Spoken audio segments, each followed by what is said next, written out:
William Niblo, más conocido como el Gran Blondín, llegó a ser famoso por cruzar las cataratas del Niágara sobre una cuerda floja.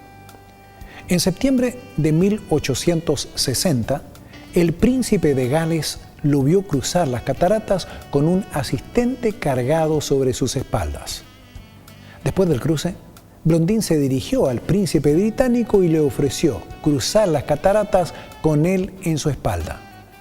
Aunque el príncipe había oído de las habilidades del hombre y acababa de verlo en acción, todavía no estaba listo para poner su vida en las manos de Blondín. Por supuesto, oír y ver no es suficiente cuando se trata de una relación con Dios. Podemos estar intelectualmente convencidos acerca de la existencia de Dios, de la verdad del Evangelio y de la segunda venida de Cristo. Podemos haber visto la realidad del amor y del cuidado de Dios. No obstante, podemos no estar preparados para entregarnos en sus manos. Una acción que se revelaría por nuestras obras. Por esto, Santiago enfatiza la importancia de ser hacedores, no solo oidores de la palabra. Esta semana veremos qué significa para quienes han sido salvados por su gracia ser un hacedor de la palabra. Bienvenidos a su programa Lecciones de la Biblia.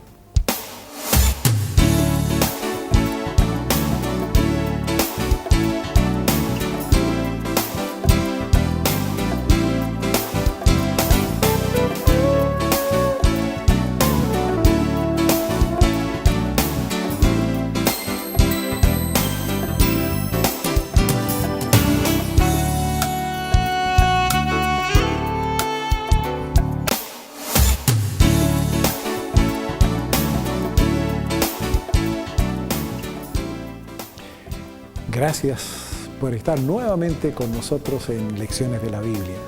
Comenzamos un nuevo tema de conversación, siempre en la epístola de Jacobo o Santiago. Y en esta oportunidad nuevamente tenemos la grata compañía de Cristian Alvear. ¿Cómo estamos, Cristian, para tener esta nueva conversación sobre este tema interesante de Santiago? Estoy muy contento, muy agradecido que nos hayan invitado nuevamente. La verdad que el primer capítulo que pudimos compartir lo disfruté y esperamos que esta no sea la excepción. Y esperamos que nuestros televidentes también lo disfruten. Así es. Tanto como lo disfrutamos nosotros. Bueno, en Santiago, capítulo 1, verso 22, dice: «Mas sed hacedores de la palabra y no tan solamente oidores, engañándoos a vosotros mismos». Creo que hay cosas que nosotros podemos decir al respecto, pero vamos a pedir la dirección de nuestro Dios para que sea Él el que nos dirija y podamos hacer las cosas como corresponde. ¿Te parece? Perfecto. Muy bien. Acompáñanos en esta oración. Amado Dios, queremos agradecer el privilegio que nos concedes de estudiar tu palabra y queremos pedir que sea tu Espíritu Santo quien nos dé sabiduría, entendimiento y todo lo necesario a fin de sacar las lecciones que pueden ser aplicadas en nuestra vida y pueden hacer de nosotros cristianos verdaderos. Te rogamos también que tú asistas a quienes están con problemas y necesidades, a quienes están pasando a lo mejor momentos de dificultad, que ellos, nuestros amables amigos, puedan sentir tu presencia y puedan sentir la seguridad de que tú puedes solucionar sus problemas cualquiera que ellos sean. Gracias, Padre. Una vez más te pedimos que te quedes con nosotros. Lo rogamos en los méritos de nuestro Señor Jesús. Amén, Padre. Amén. Muy bien, decíamos, Santiago nos invita que no seamos solamente oidores de la palabra, sino que hacedores de ella. ¿Ah? O sea, llevar la palabra de Dios a la práctica. Así es. Porque nosotros podemos saber la Biblia desde Génesis hasta el Apocalipsis, podríamos saberla de memoria, pero si lo que está en ella escrita no forma parte de nuestra vida, se queda en un conocimiento intelectual solamente y creo que muy poco nos sirve. Así es. Bueno, el dicho popular que comúnmente utilizamos, ser gatica, El que predica no practica, ¿no? Claro que sí. Uno a menudo ve por televisión muchos casos de personas que hablan, se refieren sobre algún tema y uno se pregunta, ¿y será realmente que están viviendo lo que enseñan? Y por eso mucha gente se enoja con los políticos, por ejemplo, ¿no? Sí. Se ve sobre televisión hablando sobre algún tema específico, pero no son los problemas que a ellos les puede afectar, ¿no? Correcto. Bueno, creo que una de las cosas que nosotros tenemos que tratar de hacer es conocer a nuestro enemigo. Y el peor enemigo que tenemos es el yo. Claro. Alguien, cuando le preguntaron cuál era su peor enemigo, él dijo, lo veo cada día cuando me afeito. Claro, somos nosotros mismos nuestro peor enemigo. Y sabes, el peor engaño es el autoengaño, porque cuando nosotros nos comparamos con otras personas generalmente quedamos bien, pero cuando nos ponemos frente al Señor Jesús, que es nuestro modelo, eso nos muestra la realidad de nuestra situación. Claro. Entonces tenemos que pensar en esto. Muchas veces tenemos una imagen distorsionada de nosotros mismos. Siempre, cuando se trata de nosotros, tenemos mucha misericordia. Tratamos de justificarlo todo. Cuando se trata de otra persona, somos drásticos. Pero cuando se trata de nosotros, somos demasiado indulgentes. Claro. ¿No te parece? Así es. Hay una ilustración muy bonita, sí, que me sirve mucho para entender este tema. La ilustración de alguien que va y limpia una esquina, un espacio de la casa, ¿no? Alguien barre en algún lugar, sí, y ahí es cuando más se logra descubrir la suciedad que está alrededor, ¿no? Si solamente limpiásemos en un sector. Yo creo que eso ocurre en la medida que nos acercamos a Cristo, ¿no? A la medida que nosotros buscamos al Señor, buscamos su palabra, nos damos cuenta de la suciedad que puede haber en nuestra vida, ¿no? Los errores que comúnmente también cometemos. Y fíjate, el autoengaño pudiera ser que estuviera presente en nosotros y a lo mejor no nos hemos dado cuenta, no sé. El Señor es el que nos muestra de muchas formas a veces, usando muchos métodos, nos muestra nuestra realidad. ¿Recuerdas el caso del joven rico? Ah, por supuesto. El joven rico fue donde el Señor Jesús con una aparente buena intención. Él quería saber cómo estaba. Entonces, él quería ir al reino de los cielos. ¿Qué bien haré para heredar el reino de los cielos?, le dice. Y Jesús le dice, guarda los mandamientos. ¿Qué mandamientos? Y cuando Jesús le nombra alguno de los 6 mandamientos que tienen que ver con el prójimo, el joven dice, todo eso lo he guardado desde mi juventud. Yo he guardado los mandamientos, así que, ¿qué más me falta? Y el Señor lo lleva ese conocimiento teórico a la práctica. Claro. Anda, vende lo que tiene, dalo a los pobres y ven, sígueme. Y dice que el joven agachó su cabeza y se fue triste porque tenía mucha posesión, no estaba dispuesto. Claro. Entonces, eso es un autoengaño.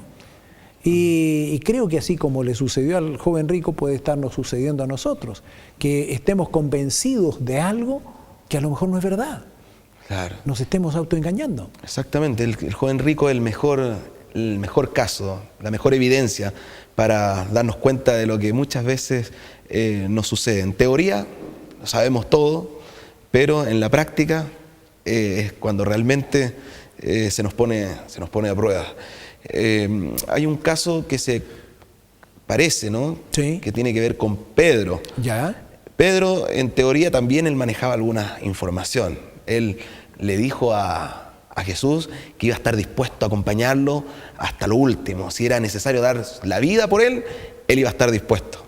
Y ¿sabes una cosa? Creo que cuando Pedro le manifestó esto al Señor Jesús, me parece que él era sincero, era honesto, era lo que él creía en ese momento. En ese momento, a lo mejor, si en ese momento se hubiese pasado algo, a lo mejor él habría estado dispuesto, no sé. Pero él lo sentía así. Claro. Pero como el Señor lo conocía mejor. Exacto, y el momento de la prueba lo negó, ¿no? Tal como Jesús se lo había dicho. La buena noticia es que en el caso de Pedro, él se convierte más tarde. Sí. Yo creo que esa experiencia, ese chasco que él se llevó, sirvió para que él tomara conciencia y se convierte. A diferencia del joven rico, claro, que él se fue triste y no y estuvo dispuesto a... No se sabe en la Biblia después qué sucede con él, no hay ningún registro.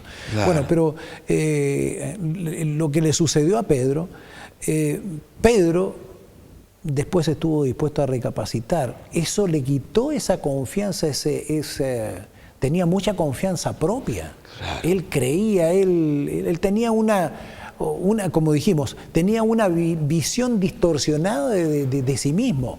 Claro. Y eso es lo que nosotros tenemos que... Y por eso, Horacio, también nos sirve a nosotros reflexionar que a veces los chascos, los fracasos que nosotros podemos enfrentar en la vida, tienen que enseñarnos, tienen que ser oportunidades para crecer, ¿cierto? Así como Pedro lo aprovechó, lo canalizó, meditó al respecto y llegó a ser un gran apóstol de la iglesia primitiva, nosotros a diario también nos engañamos por nuestra idea que tenemos de nosotros mismos, por nuestra autosuficiencia, y en momentos nos vemos chasqueados, ¿no? Que hemos cometido errores, que hemos ofendido a algún familiar, a algún ser querido. Bueno, después de esa experiencia se espera que nosotros ya cambiemos, ¿no? Nuestra actitud y seamos más humildes. Justamente. Fíjate, para poder quedar bien, generalmente, tratamos de ver los defectos de los demás. ¿Ah? Y si yo miro tus defectos, trato de ver aquellos que yo no tengo. O a lo mejor son los mismos que yo tengo. Porque leí en una oportunidad, decía que los defectos que yo no puedo soportar son aquellos que yo tengo, pero visto en otra persona. O sea, yo puedo tener un defecto, pero si lo veo en ti, lo encuentro horrible. Eso no debería ser. Claro, ¿sabes qué, Horacio? A mí me pasaba mucho ¿Sí? con la Biblia. ¿Sí? A veces uno se compara con lo que hicieron algunos personajes de la Biblia. Ya. Y uno dice, a ver, ¿cómo está mi condición de cristiano? ¿Cómo está mi espiritualidad? ¿Y será que lo que yo estoy haciendo está tan malo como David, por ejemplo, que mandó a matar a un hombre para quedarse con la mujer de él? Y uno dice, la verdad que uno no está tan mal como lo que hizo ese personaje. Y así también otros más. Pero grave error, fijar la vista en seres humanos cuando nosotros tenemos que... tenemos un modelo. Exactamente. Sí, el Señor nos puso un modelo y ese modelo es nuestro Señor Jesús. Y el hecho, perdón, Horacio, ¿sí? que estén en la Biblia registrados los defectos de estos grandes hombres de fe, es para enseñarnos también las consecuencias que ellos tuvieron que enfrentar, y obviamente nos ayuda a nosotros. Y dos cosas, una que nos ayuda a nosotros en ese sentido, y lo otro es que los héroes de la Biblia eran personas de carne y hueso como nosotros, no eran seres sobrenaturales, eran personas que tenían pasiones como las nuestras, dice la Biblia, sujeto a pasiones como las nuestras, y podemos ver que ellos se equivocaron, cayeron, pero el Señor en su infinita misericordia los perdonó, los levantó y pudieron salir adelante. Y eso es lo que está dispuesto a hacer por nosotros. Por eso que una de las cosas que Santiago aquí nos dice, que debemos ser hacedores de la palabra y no tan solamente oidores, engañándonos a nosotros mismos. Tenemos que llevar a la práctica aquello que encontramos en las Sagradas Escrituras. No es fácil, tenemos que reconocer inmediatamente, no es fácil, pero tenemos que estar dispuestos. Claro. Y fíjate, hay un texto de la Sagrada Escritura que dice, compra la verdad y no la vendas. Yo cuando quiero comprar la verdad tengo que pagar el precio. ¿Ah? ¿Y cuál es el precio? El precio es renunciar a ciertas cosas. Y finalmente, cuando yo realmente valoro eso, me doy cuenta que aquello que renuncié, aquello que dejé, no es para nada relacionado con lo que gané, con lo que el Señor me entregó. Claro. Entonces tenemos que tener bien claro eso. Y aportar con un versículo más. ¿Sí? En 1 Corintios 10 hay un versículo ahí que menciona que quiere estar firme, mire que no caiga. O sea, un principio básico también es reconocer que somos vulnerables, que nos puede pasar también a nosotros. Así que mantenerse humilde, aferrado a Cristo Jesús. Claro. ¿Cierto? Con Él vamos a caminar más tranquilos, seguros por la vida. Justamente. Bueno, creo que tenemos que ser honestos con nosotros mismos y aunque nos cueste reconocer, porque dime, ¿a quién le resulta fácil y agradable reconocer los errores? A nadie le gusta reconocer los errores, pero es así, es la única forma como nosotros tenemos para mejorar. Claro. Y cada vez que estudiamos la palabra de Dios, tenemos que pedirle al Señor, Señor, ayúdame para poder llevarlo a la práctica, para que esto sea una realidad en mí, que no me esté engañando. ¿De qué sirve, dime? ¿De qué sirve? Hay personas que se conforman con ser parecidos a. No, el Señor quiere que seamos nosotros mismos. El Señor, tú y yo somos hijos de Dios y el Señor nos ama como somos, pero el Señor está dispuesto a ayudarnos para que lleguemos a ser como Él quiere que llegamos a ser. Claro. El Señor tiene un propósito para nosotros y ese propósito es más alto de lo que nosotros pudiésemos imaginar. Entonces, por eso, siempre los caminos de Dios son mejores que los nuestros. Así es. Y tenemos que tener la convicción que es para bien. En relación a esto de ser hacedores, ¿cierto? Sí. Se me viene a la mente un caso de la Biblia, un caso muy potente. ¿Me permites? ¿Qué te parece si dejas la historia para después de la pausa que tenemos? Y me parece bien, los dejamos intrigados a nuestros amigos. Exactamente. Ya volvemos, un momentito solamente.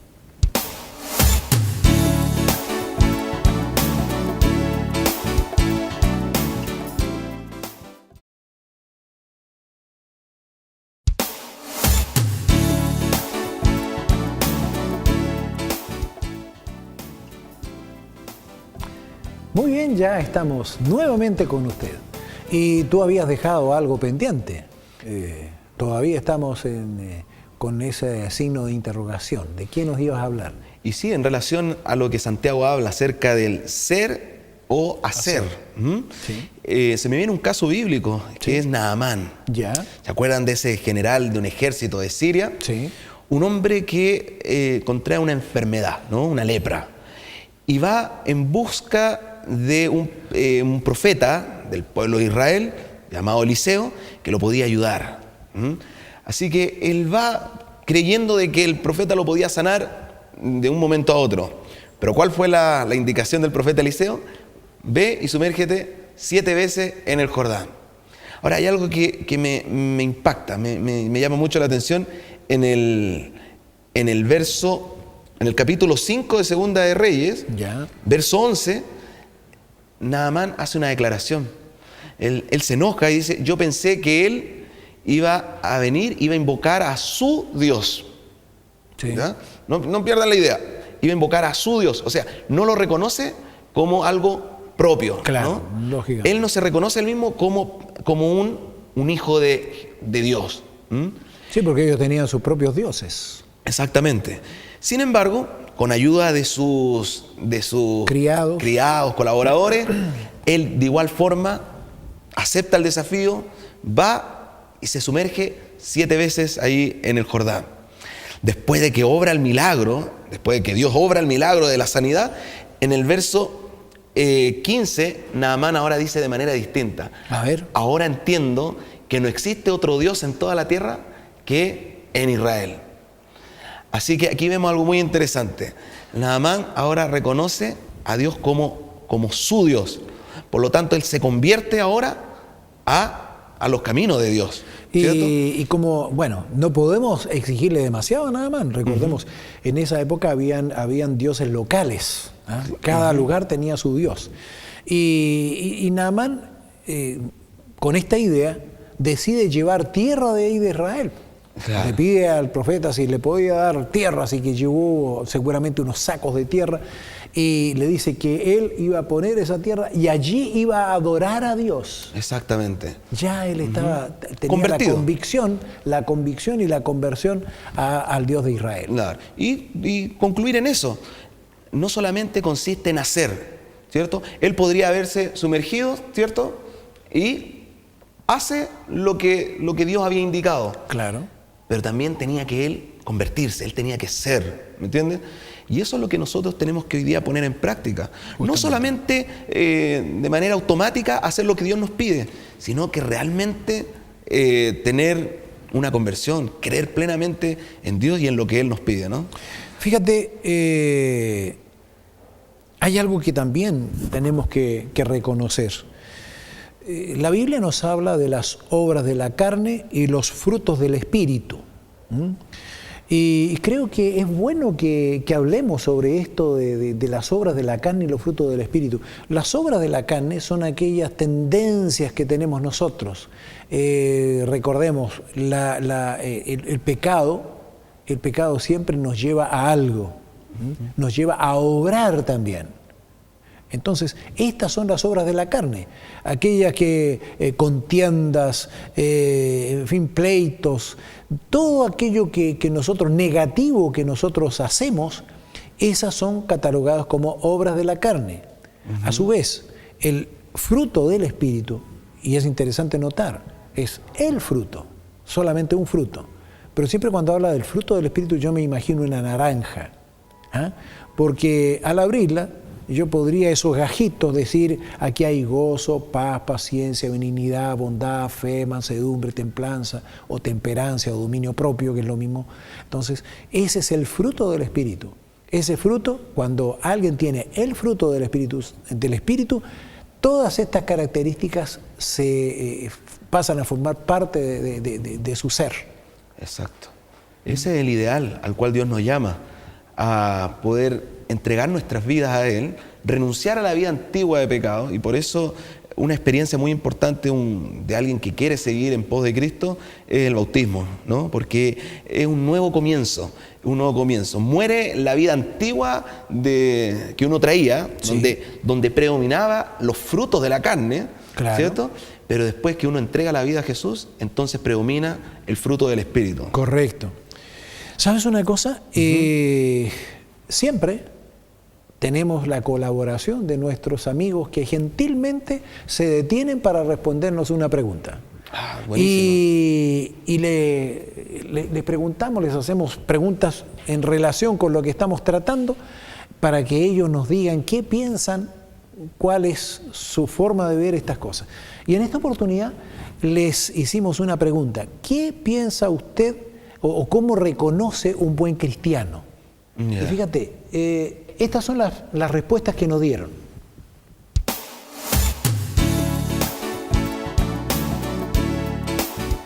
Siendo un fiel defensor de Dios en el sentido de la creencia, no tanto de la iglesia, sino más de las creencias de Él.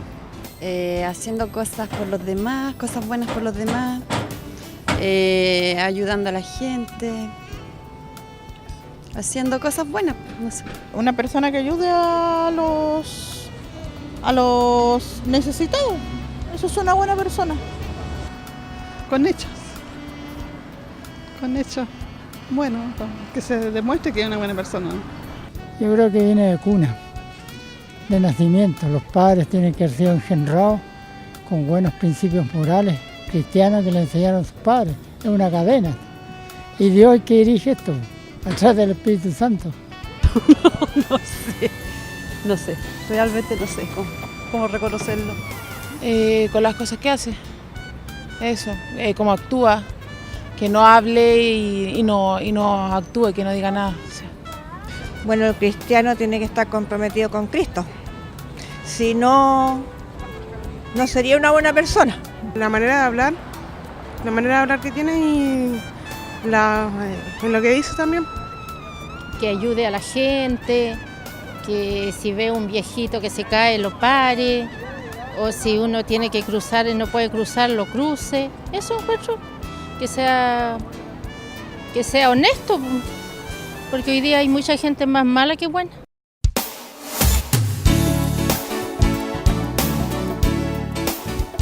¿Qué te parece?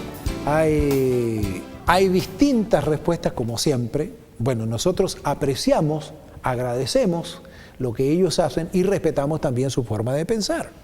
Claro. Pero fueron variadas, ¿eh?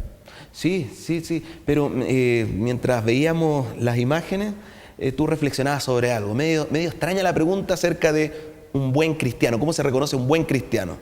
Y tú te cuestionabas eso, ¿no? Justamente. La verdad es que un buen cristiano, me parece que está mal planteado. Porque una persona cuando cumple con lo que el Señor dice, cuando alguien trata de asemejarse a Cristo, es un cristiano. Claro. Pero no, ¿por qué un buen cristiano? A lo mejor para separarlo del mal cristiano. Pero sencillamente o somos o no somos. Eso es lo que estamos viendo. Claro. Somos cristianos o no somos cristianos, pero no existe el buen cristiano y el cristiano más o menos. Hay cristianos por tradición, hay cristianos a su manera. Esa es una forma de engaño. No existe el cristiano por tradición, no existe el cristiano a su manera. Somos cristianos solamente a la manera de Cristo. O tal vez puede pasar lo que le ocurrió, ya que estábamos hablando de Pedro en un comienzo, lo que le pasó a Pedro después de que toman detenido a Jesús.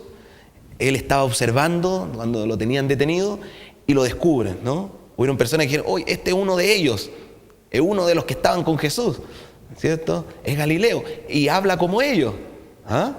Entonces es interesante porque a Pedro lo reconocen por ciertas cosas que son ciertas características claro que son distintas al común de las personas. Tal vez cómo hablan, tal vez cómo visten, las conversaciones que llevan a cabo. Ahora, tristemente en esa experiencia, Pedro tiene una reacción de maldecir y de decir ciertas groserías. O sea, se quiere acomodar al común de la gente, ¿no? El asunto es que no... yo me imagino que en ese momento primó el temor. Para que no lo fuesen a vincular y a lo mejor a detener y quién sabe qué le iba a pasar. Entonces por eso Pedro responde de esa manera, pero luego de responder se encuentra con la mirada del Señor Jesús. Y encuentra que en la mirada del Señor Jesús no hay reproche, no hay condenación. Hay una mirada de amor, y eso fue lo que derritió, podríamos decir así, a Pedro. Claro. Esa mirada de amor fue la que la que le dolió. ¿Por qué le fallé a mi maestro? Pero por esa experiencia que él vivió, ¿podríamos nosotros categorizar a Pedro entre él fue bueno o fue un cristiano a media? No, yo creo que sinónimo en la Biblia, cuando se habla de que Dios espera que nosotros seamos santos y seamos perfectos, no es sinónimo de impecabilidad, sino más bien es madurez. Madurez. Un buen cristiano se puede equivocar, pero se levanta. Justamente. ¿Cierto? Así es. Bueno, y tenemos que estar conscientes. Lo que dice el capítulo 1 y el verso 25 de Santiago, dice, mas el que mira atentamente en la perfecta ley, la de la libertad, y persevera en ella, no siendo oidor olvidadizo, sino hacedor de la obra, éste será bienaventurado en su hecho. Dice, fíjate, este será feliz en lo que hace. Eso es lo que nos está diciendo. Pero nos habla de la ley de la libertad. Y generalmente cuando hablamos de ley, la ley nos restringe, la ley no nos deja ser. Pero es que Pablo eso es lo que piensa la gente. Y Pablo no es que se refirió en algún momento a la ley de la esclavitud, que la ley también nos condena. Sí. Entonces, ¿cómo entendemos aquello? Bueno, tenemos que decir que esta ley depende de donde nosotros estemos, cómo la miramos. Claro. Por ejemplo, si tú y yo no tenemos ningún problema con drogas, por ejemplo, para nosotros la ley de la droga no existe. Claro. No existe, ni pensamos en ella. Claro. Entonces, hay cosas, si, en fin, en distintos orden de cosas, hay leyes que no tienen nada que ver conmigo. Pero en cuanto a la ley de Dios me muestra un mejor camino, una mejor forma de hacer las cosas. Yo lo miro como una baranda en un puente, lo miro como una pared que me protege, algo que está a mi favor, no está en contra mía. Es un espejo que me muestra mi verdadero estado. Claro. No me miente, el espejo no miente. Claro. Cuando tú te miras en el espejo y tienes la cara sucia, el espejo te muestra que tienes la cara sucia. Así también, la ley, cuando nosotros nos presentamos frente a ella, la ley nos muestra que estamos con pecado, pero nos da la solución. Recordemos, el fin o la finalidad de la ley es llevarnos a Cristo. Claro. Mientras yo no veo que tengo pecado, yo no necesito a Cristo. Pero cuando yo veo mi condición, inmediatamente tengo que recurrir a Cristo para solucionar mi problema. ¿Te fijas? Así es. Entonces ahí está, la ley para mí es una bendición. Claro. Es una bendición porque me guarda de caer, me guarda de...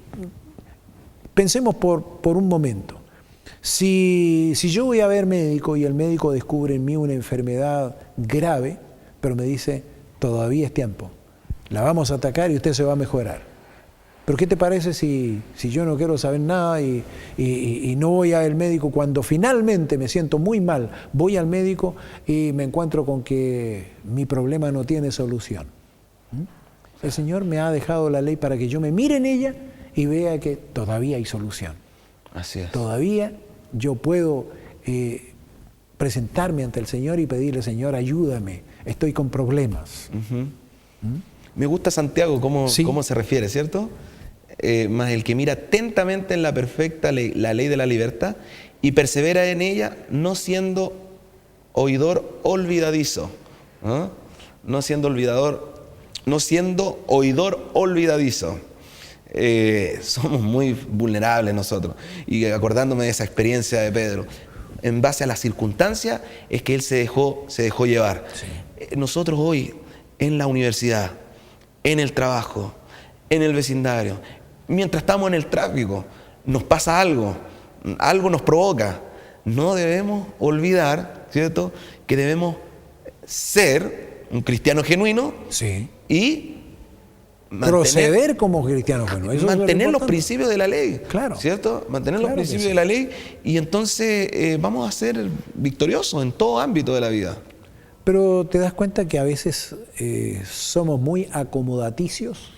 ¿Ah? ¿En qué sentido? Yo soy cristiano en la iglesia. Ah, claro. Y a veces hasta soy mundano cuando estoy en una cierta reunión donde no deseo que se me ridiculice porque yo digo que soy cristiano, que yo no hago ciertas cosas, no voy a ciertos lugares.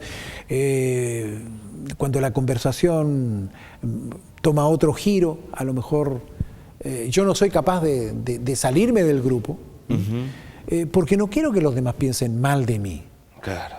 Ahí es donde, precisamente en esas oportunidades, cuando yo muestro mi cristianismo. Exacto. Oye, pero si hay personas que han llegado al extremo, por ejemplo, de en un restaurante, estando en el mall, en el patio de comida, antes de comer, ya se están avergonzando de elevar una oración. Porque da vergüenza de que te vean, de que uno puede llegar a ser cristiano. Es distinto, es diferente. Bueno, tenemos que considerar que estas son cosas que pasan normalmente cada uno de nosotros y todos necesitamos tener presente aquellos puntos que Santiago nos subraya, nos dice, mira, cuidado con esto, tú tienes que mostrar tu cristianismo, tú tienes que ser un cristiano genuino. ¿Qué te parece si tenemos nuestro último paréntesis para volver luego y continuar con nuestra conversación? No se separe, ya volvemos.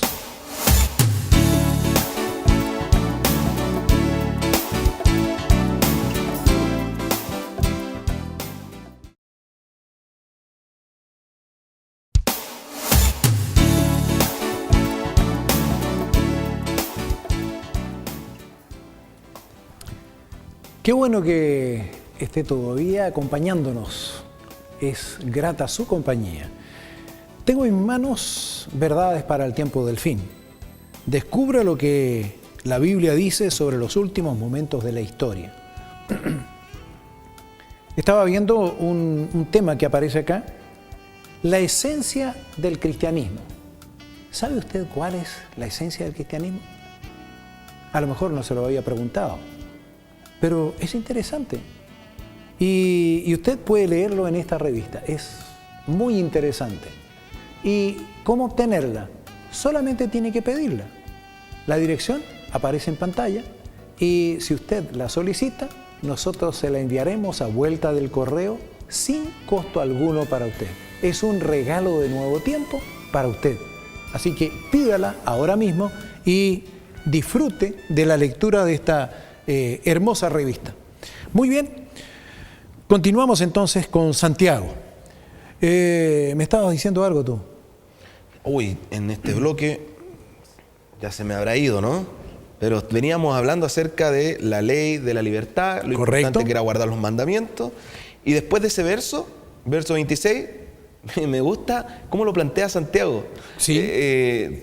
Con una naturalidad como si fuera un amigo hoy hablándonos a nosotros. Si alguno se cree religioso, así es un término que a veces se utiliza, ¿no? ¿Y qué te las da ahí de religioso? Hemos escuchado a veces que se hace ese planteamiento.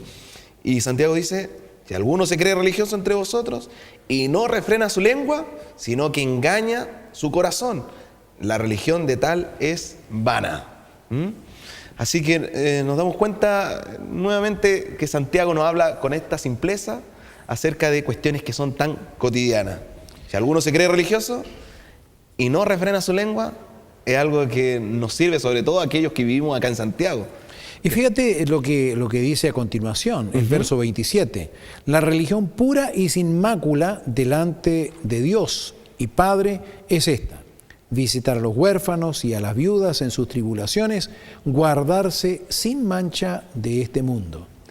Creo que es algo que nos toca directamente. Dime, ¿quién no tiene cercano a alguien que necesite a lo mejor una visita, una palabra de ánimo? O hay personas que solamente necesitan que se las escuche. Claro. Uno se sienta y escucha. Y seguramente te ha pasado más de alguna oportunidad cuando has ido a ver una persona que está angustiada y tú te sientas y a veces está media hora hablándote y habla y tú dejas que hable. Y luego cuando llegó el momento de partir, tú te levantas, haces tu oración, pero antes de irse ya te dice, no sabe cuánto le agradezco, cuán bien me hizo su visita. Tú no hablaste nada prácticamente. Claro. Pero ella necesitaba que la escuchara. Necesitaba escuchar. Y hoy día, desgraciadamente, creo que ese problema se está agudizando.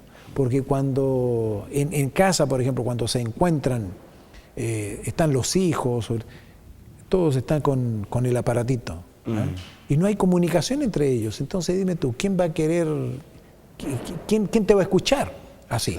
Todos están en lo suyo. Exacto. Por eso que es tan especial esto que nos dice Santiago aquí. Y ¿sabes qué, Horacio? ¿Sí? Quiero conectar estos dos versículos, 26 y 27. ¿Sí? ¿Qué conexión hay?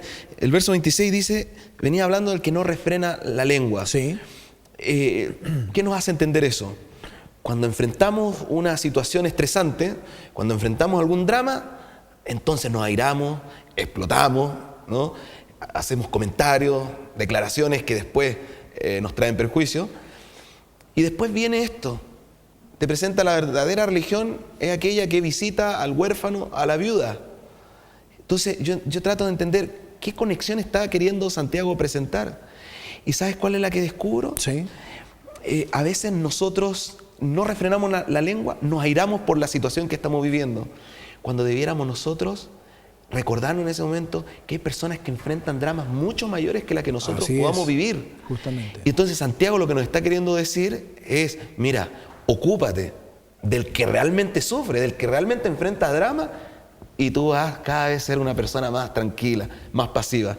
Y en una oportunidad yo leí un graffiti, un escrito que está en una catedral de Ecuador. Sí. Y decía así, me gusta mucho, dice, un día lloraba por mis zapatos rotos, hasta que vi a alguien que no tenía pies. Y vaya realidad. A veces nos quejamos por problemas, ¿cierto?, que para nosotros son inmensos, cuando hay otros que están sufriendo muchas cosas que son mucho más peores, más terribles. Claro que sí. Fíjate, hay un pensamiento interesante. Dice, el argumento más poderoso en favor del Evangelio es un cristiano amante y amable. Amante y amable. Ese es el cristiano que yo debo ser. Nosotros ahí es donde necesitamos ponernos en primera persona. Yo debo ser ese cristiano. Ese desafío me lo está poniendo el Señor frente mío. Creo que la mejor predicación en favor del Evangelio es precisamente eso. La gente necesita ver cristianos amantes y amables. Claro. ¿Ah? Necesita ver ese tipo de cristianos. Porque es fácil decirse, yo soy cristiano, pero a veces los hechos están muy lejos de ser lo que deberían ser. Claro. ¿No? Incluso, fíjate, no quisiera tener problemas con nadie, pero yo sacaría de la política la palabra cristiano. ¿Por qué motivo? Porque cuando nosotros miramos la Biblia y miramos las personas que dicen que pertenecen a un partido cristiano, a veces no están tan de acuerdo con lo que dice la Biblia.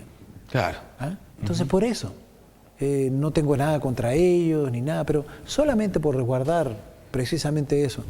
Y claro, esa persona me puede decir, y ustedes, los que se dicen cristianos, tampoco son cristianos, pero estamos camino a. Creo que estamos más empeñados en eso.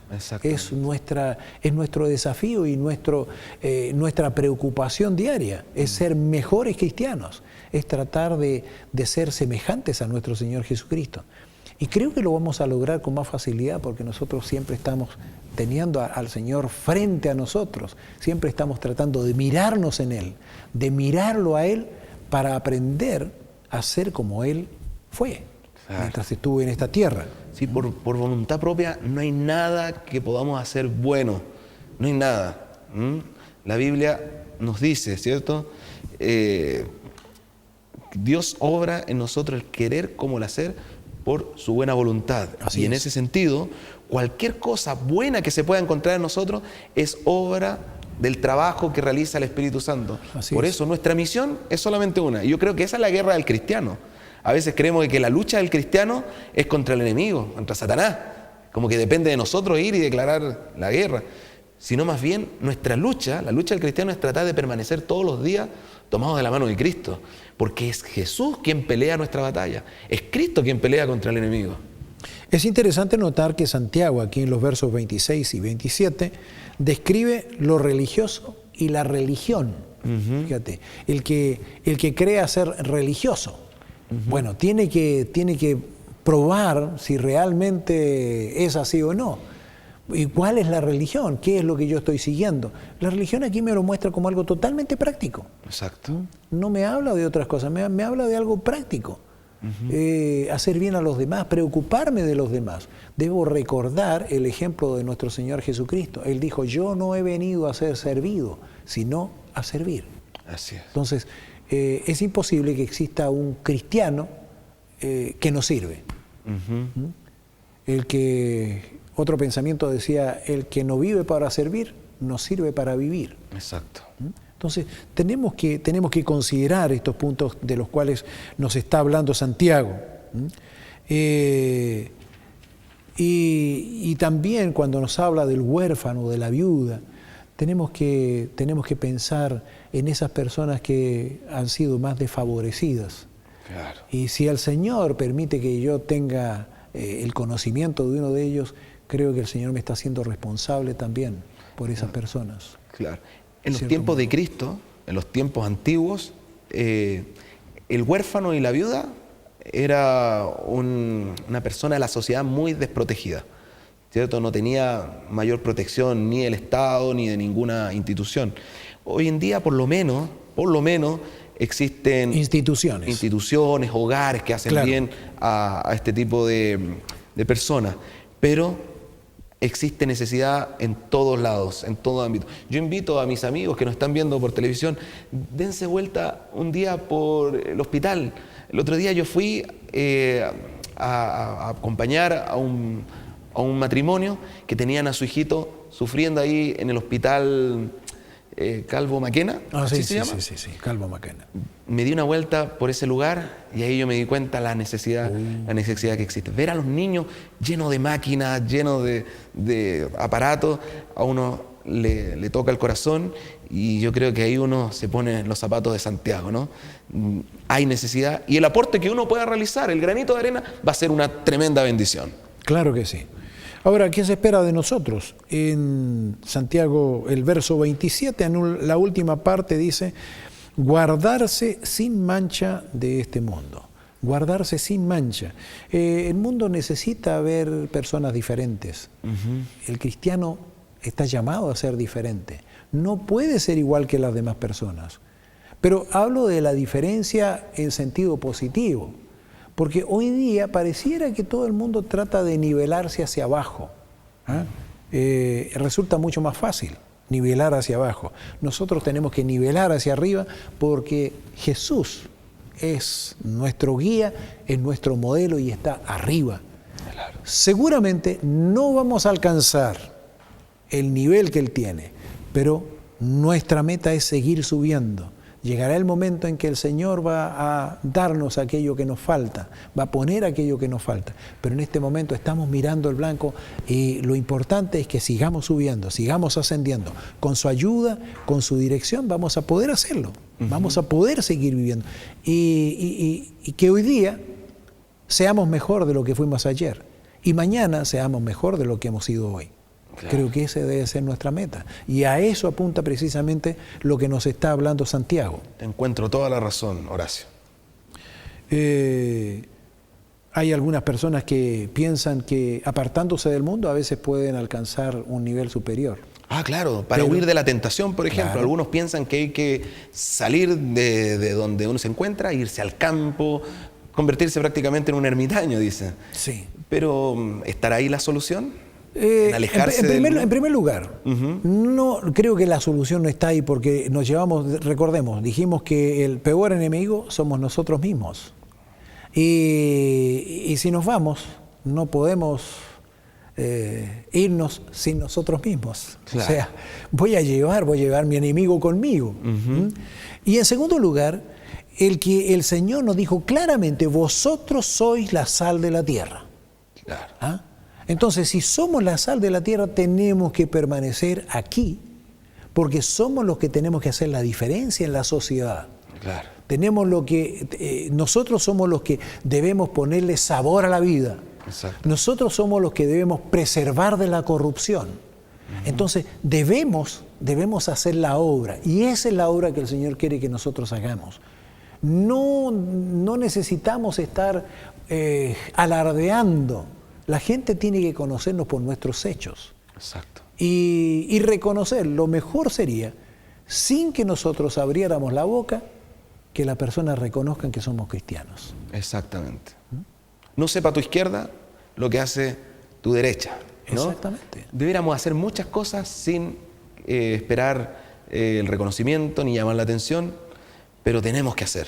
Tenemos que asumir una actitud más activa. Y como se ha dicho, cuando estamos más cerca del Señor Jesús, más claramente notamos nuestras imperfecciones y sentimos que necesitamos más. Y cuando necesitamos más, tenemos que acercarnos más todavía a nuestro Señor. Él es el que va a hacer la diferencia en nosotros. Él es el que va a lograr en nosotros lo que nosotros no podemos lograr. Así es. Ya estamos llegando al fin de nuestro programa. Y quisiera pedirte que brevemente les des un mensaje a nuestros amables televidentes. Bueno, en esta oportunidad compartir una experiencia que me ocurrió hace un tiempo haciendo justamente visita misionera, visitando al desvalido. Fuimos a un hospital con unos amigos a visitar a los niños que estaban con algún tipo de enfermedad y allí conocí a Felipe. Felipe tenía aproximadamente unos 12 años de edad y Felipe estaba llorando escondido tras de las cortinas porque sus papitos se habían ido en ese momento. Y allí estaba Felipe llorando. Ahora, yo quise llamar la atención de él para poder apoyarlo, acompañarle, para poder compartir algún mensaje de la Biblia. Y cuando él salió detrás de las cortinas, a mí la escena que pude contemplar me impactó. El rostro de Felipe estaba todo quemado, desfigurado. Y yo, escondiendo un poco mi impresión, lo hice sentar ahí en su camilla y entonces le empecé a contar algunas historias de la Biblia. Sin embargo, uno es curioso Y yo quería saber qué es lo que le había ocurrido a Felipe. Y en un momento que ya tenía su confianza, le pregunté: Felipe, ¿qué es lo que te sucedió? Cuéntame, ¿qué es lo que te pasó? Y la respuesta que él me dio a mí me impactó. Él me dijo que se encontraba una cuadra lejos de su casa, ahí en la ciudad de Valparaíso, de donde yo soy oriundo. Y estaba en los cerros de Valparaíso, una cuadra lejos de su hogar, cuando vienen dos hombres. Y él me dice: eran hombres malos, porque uno de ellos me tomó a la fuerza, no me dejaba mover, y el otro roció petróleo en mi cara y después encendió un fósforo y me lo tiró en la cara, y mi cara se empezó a quemar. Y entonces, mientras él me contaba toda esta experiencia, bueno, aparte de pensar en la maldad que existe sobre este mundo, también yo pensaba: ¿qué mensaje le puedo dar a este niño? ¿Cómo le puedo hablar acerca de un Dios de amor? Y para eso yo dije: le voy a hablar acerca de la venganza divina, que él no debía sentir rencor, porque Dios va a traer a juicio todas las obras. Y para eso yo le pregunté: ¿qué se sabe de aquellos hombres? ¿Qué se sabe de ellos? Y él me dice: la policía los está buscando, los carabineros los están buscando. Y cuando los encuentren, ¿qué te gustaría que les hicieran? ¿Y sabe, Horacio, cuál fue la respuesta de él? Él me dice: tío, sabe que yo soy tan cristiano como usted, y mis padres me han enseñado que yo tengo que amar a aquellos hombres, y la verdad, lo que yo quiero es que un día ellos se arrepientan y que un día también puedan llegar al cielo. Yo creo que yo había ido a predicarle a ese niño, pero él terminó predicándome a mí. La experiencia de ese niño me enseñó lo que Santiago dice: hay que ser y hay que hacer. Y ese niño a mí me lo enseñó en ese hospital. Muy bien. Por mi parte, tengo que decirle que el Señor espera que nosotros seamos cristianos de corazón. Pero para eso tenemos que pedirle ayuda a Él. Él es el único que puede convertirnos en cristianos de corazón. Pidámosle al Señor que Él haga de nuestra vida algo útil, algo hermoso, algo digno de ser vivido, como la vida que Cristo tuvo en esta tierra, como lo que Él vino a enseñarnos. Piénselo y pídaselo al Señor. Estoy seguro que usted también va a querer vivir una vida semejante a la de Jesús. Que el Señor le bendiga grandemente junto a sus seres amados, y un fuerte y cariñoso abrazo para usted, y será hasta la próxima.